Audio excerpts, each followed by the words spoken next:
They shave the they bottom will of their desk off, each stick it on top of the desk. progressively more liberal ways of If dealing you with fancy grabbing a book during the economics. presentation, feel free to come up, or you can take a look after. Yeah. How's it going? Retreat. When I signed up for the presentation, I didn't realize that it was on a long weekend, so I'm happy that all of you are still here, and especially as I'm one of the last presenters today. My name is Alexis, and I'm here to talk to you about some of the action research I do in my classroom about bullying specifically and using some of these picture books. I have the amazing job of working with 20 lovely 5-year-olds every day. They're in kindergarten, and I teach at an all-girls school. And last year I taught in grade 3, so my students were 8 or 9 years old, and the work that I'm going to be sharing with you is some of the things that I did with them in my classroom. I graduated from the Department of Language and Literacy with my Master's of Education a couple of years ago. And when I was in my Master's, I noticed that one of the main theories that I really connected to was critical literacy theory. And I really felt that it reflected a lot of my own pedagogical goals and my teaching beliefs. And it is something that I try to frame my classroom with every day. So often before engaging in a discussion or an activity or drama, I'll launch into it using a sophisticated picture book, such as some of these. So the work that I did around bullying, I specifically am going to be talking about The Island and One. And if you haven't read either of them, they're both amazing. Yeah. Yep, just very briefly, I'm not familiar with the critical addressing Oh, theory. so I was going to talk about that in a second. I'll talk about it right now. But critical literacy theory suggests that instead of just students passively taking in knowledge, the idea is that we want them as teachers to engage with the information in a critical way. So to be able to deconstruct texts, whether they're books or visual images or even just representations in the world, being able to see their place in how they're being positioned. If there's a power imbalance, how can they reposition themselves? And specifically, do they have language tools to do that? And so that's something that I really focus on. How do they use language to empower themselves? Which with 5-year-olds is sometimes challenging, but I'll share some of their thoughts with you, and hopefully it will make you smile. So action research, before preparing this, I thought that I should pull some definitions. I'm not going to read them to you, but these are some key characteristics that I thought reflect my practice. So the idea that action research looks to deal with the immediate problematic situation of whatever is happening in your classroom. The idea that it can be a powerful agent to educational change and to assist the actor, so in my case, my students, in improving his or her situation and his or her actions. So these are things that I kept in mind when I was preparing this. And action research is always done by teachers, so I feel very fortunate that I have a class of students to be able to work with, to inform my teaching, and but also I feel that I have an obligation and a responsibility to take part in action research so that I can improve their lives. All the research that I looked at, all the studies suggested that action researchers take part in this sort of 4-step process for their method. So identifying the area of focus, so in this case, me talking about bullying, self-empowerment, relational aggression, collecting my data, analyzing and interpreting the data, and then coming up with some sort of action plan. And I really feel that this, to some degree, parallels a lot of critical literacy theory. So critical literacy theory suggests that it's not just enough to talk about something, but you really need to take that next step and take action. And for me as a teacher, that's always the most challenging. So I'm going to go through these 4 steps that I did with my class, or classes I should say, and hopefully that'll give you a bit more insight to what I did. So, project 1, last year with my grade 3 students. I teach in an all-girls school, so friendship problems are plentiful.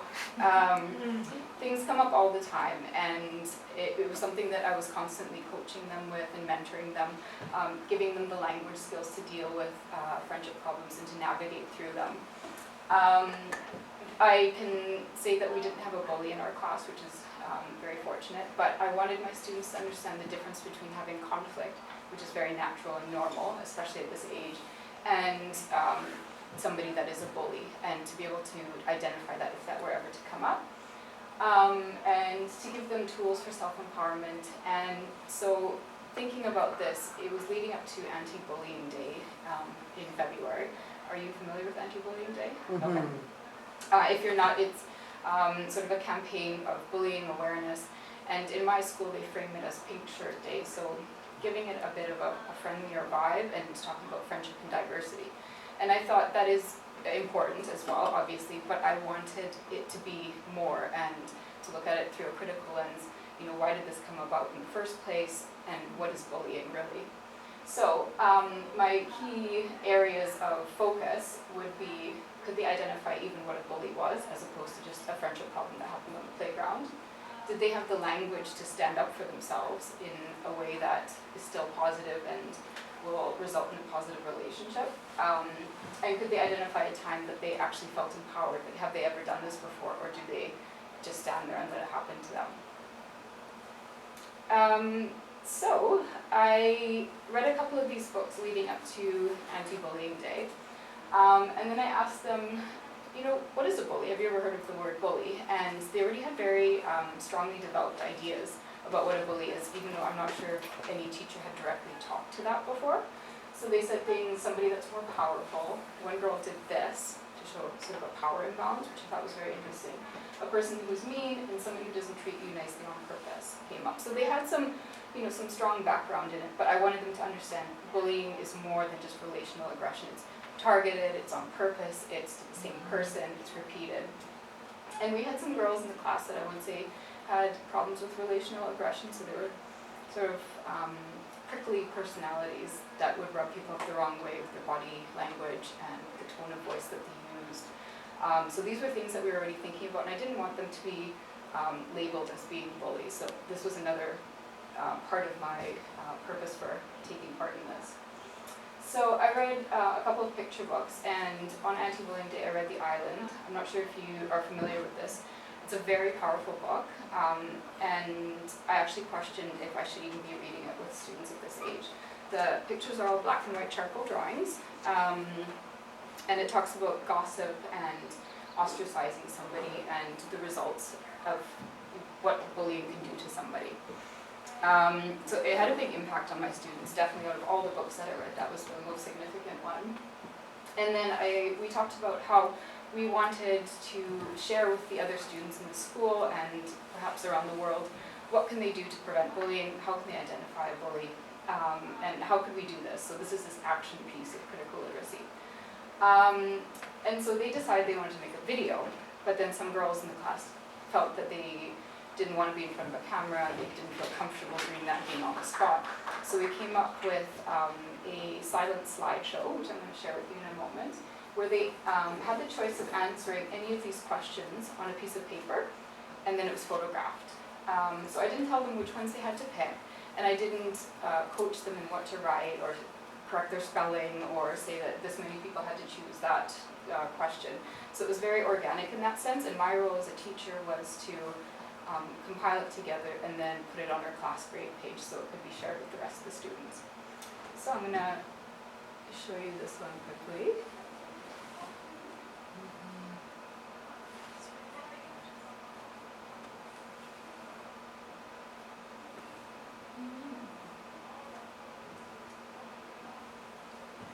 It's very short, so.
shared on our grade page and with the principal and with you know, grandparents that were living overseas, and for them, they were so proud of the work that they did and that they were able to feel like they had something to give other students to feel empowered. So looking back at the video and the clips, most students could define what a bully was compared to a friendship problem. And looking at the amount of people that chose which question to answer, most students were interested in identifying what a bully is or what a bully does. Words that I noticed repeated themselves were powerful, brave, and strong, and I do think that it is the result of some educational intervention. I'm not sure if they would have come up with those phrases on their own. And the benefit of doing it like this, I thought, was the fact that they had time to process their thoughts. They weren't speaking in front of a video camera like they had initially thought that they wanted to, and they were able to really think about what that definition is for them. And it was very organic. I wasn't saying to them what they had to do or couldn't do. So that was a year ago. Moving forward to this year, in kindergarten, we don't have as many friendship problems in kindergarten, which may be a surprise to you, but I did think it was very important that they still have some kind of anti-bullying awareness, so being able to recognize that should that ever come up. And I really questioned even if I should bring up the B word in my classroom. I was going to ask my principal if that would be something appropriate for 5-year-olds to be learning about, and I thought, you know what, I'm just going to do it, so I did. So my area of focus was similar again, and I kept the same research questions. So could they identify what a bully was, did they have the language to stand up for themselves, and could they identify with the time that they felt empowered. So the whole process was a little bit different. I asked them if they ever heard of the word bully. Some of them had never even heard the word before. And some students said, it's a bad guy, it's a boy who's mean, it's a friend who isn't nice to you. I thought it was really interesting that they identified the idea of a bully being more male, especially as we're in an all-girls school. And I read several picture books. The first one that I read was The Hueys and the New Jumper.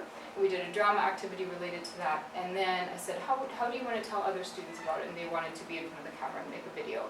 And I thought, since they can't write to the level that the grade 3 students could, that would be a good mode to present this in. And then I noticed that when I was doing this, that they couldn't really tell me what a bully was compared to somebody that says a mean word to you, or somebody that pushes a line in front of you, and that's not really bullying. And so I felt that I hadn't done this topic justice yet. So we paused filming. Then the next day I read this book, One, which really shows how one character is targeted as being picked on constantly by another character all the time. And they really understood it at this point. And I also talked about how a bully is different from a bucket dipper. Do you know what bucket dippers are? It's another picture book that's very common in elementary schools. So the idea is that you can fill somebody's bucket by smiling at them, or by saying a kind word to them, or helping them clean up their toys. And we want everybody's bucket to go home full at the end of the day. You could also empty somebody's bucket by frowning at them, or pushing them, or budging in front of line, or dumping the toys out and not cleaning up. So this whole metaphor of a bucket that you're trying to fill. So we talked about how a bully is not the same as a bucket dipper, and a lot of that will come up in the video that I'm going to show you. So I did formal interviews where I filmed them with my iPhone, and that was a bit challenging because they were very fascinated with my iPhone, and I rigged it up with some Lego pieces, and then they stopped in the middle of their sentences wondering why there's Lego holding out my iPhone. So that was some challenges that I had, and maybe a tripod would have been better. But again, I didn't coach them in what to say, so some of the things they say will probably make you smile. But I asked each and every student, what's a bully? What's a bystander? What's an upstander? So this is new language that developed from last year when I did it. An upstander is somebody that stands up for somebody and doesn't just watch somebody else being picked on. And what could you say to a bully? And I'm going to show you the video that came out as a result of this.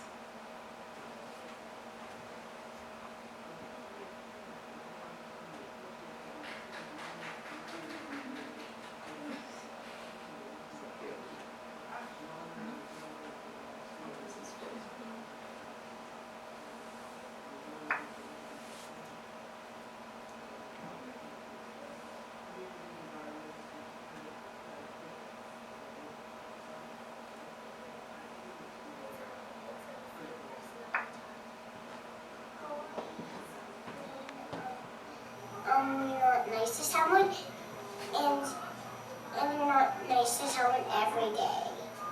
Well, a bully bucket dips on purpose, and a bucket dipper doesn't really bucket dip on purpose. Bullies don't treat people well, but bucket dippers just are in between.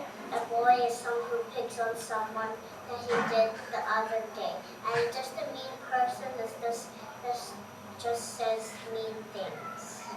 Bully is somebody who's mean to the same person every time. So bullies go on the same person every day, like be mean to the same persons every day. And bucket dippers, like just accidentally did it once.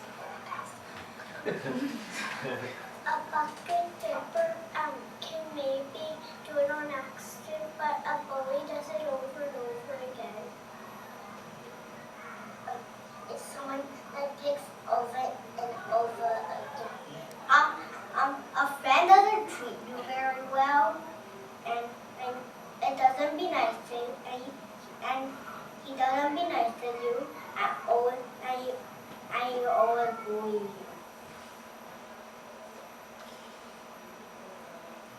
Like people that just stand away from them and looking at it. You stand there and just watch and don't care about it. Someone who's afraid to stop a bully or bucket dipper.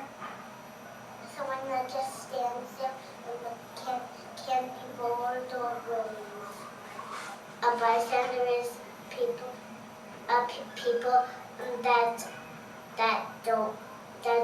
that really feel bad for someone who's getting bullied but don't even say anything because they're not using their brain and not being bullied. It's someone that stands and just watches you.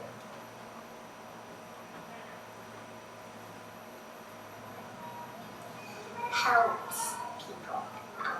You be brave and go talk to and help your friend. Like when somebody be a bully to somebody, then the upstander just go in front and say, "Can you stop being mean to my friend?" The other person stops being mean, but if they don't, then you should just go to the teacher and going up to the person. So they're